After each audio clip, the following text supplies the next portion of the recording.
colour eyeshadow in this quad palette, and I'm going to be using one of their stencils as a guide for this eyeshadow. This will be particularly helpful for those of you with hooded eyes.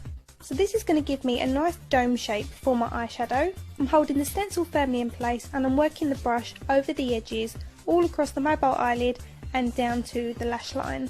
This is also great if you've got slightly uneven eyes and you struggle with symmetry. So as you can see, I'm layering the eyeshadow up a couple of times to build up some intensity. Once I'm happy, I can remove the stencil and I'm left with the dome shaped eyeshadow. Cleaning my bristles off onto a tissue, I'm then going in with the same brush and just softening the edge.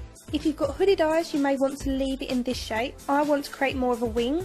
So using the bottom liner stencil, I'm applying that on the outer corner of my eye and I'm pulling the same colour eyeshadow from the stencil through the socket. This is going to be our transition colour. Then using the brush, we just want to soften through the socket to make sure there's no harsh edges. Next I'm taking the darkest shade in the quad, and this one is a charcoal black with flecks of glitter. And then the same as we did before, we're using the bottom liner on the outer corner of the eye, and then we're going to pull the colour from the edge of the stencil onto the mobile eyelid. Then once I remove the stencil, we're left with a nice crisp line. If you've got very hooded eyelids, you may find this is enough and you don't need to do the cat eye, but if like me you're a massive fan of it, then this stencil will be your new best friend.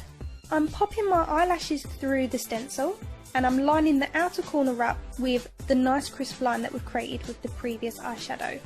Then using the same brush we've used the whole way through, I'm dipping that into the charcoal black eyeshadow and I'm using a pressing motion to place the colour through the stencil.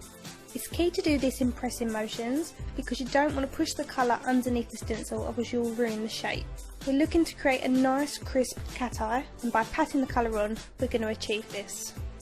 Don't be concerned if the stencil doesn't go right to the inner corner of your eye, because you can remove the stencil and then replace it while the eye's open and get that inner corner. Going back to that bottom liner stencil, I'm lining it underneath my lower lashes, so I'm making sure it connects with the outer corner of the wing and then pulling it 2/3 of the way across my lower lash line. This little kit also includes a black long wear gel liner, and I'm using their small detailer brush on the flat side to pull that along my waterline. This brush is really good at helping you get a nice point at the inner corner of the eye. I'm also going to tightline using that liner.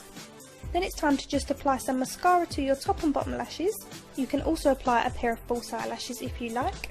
So I didn't want to go any further before showing you how it can look solely with eyeshadow. Ideal for those of you who prefer a softer look. If you do want to create the cat eye using the gel liner, then this is a great way to learn because you've already got the guide in place on your eyelid because we've used the stencil and the eyeshadow.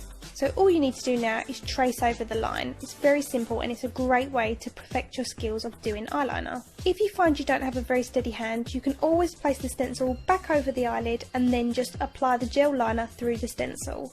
As I mentioned earlier, using stencils is a great way if you really struggle with symmetry or if your eyes are slightly uneven. I hope this has been helpful for you all. I will link all the products used in the description bar. If you've got any questions, please leave them in the comments section below and I will get back to you. Please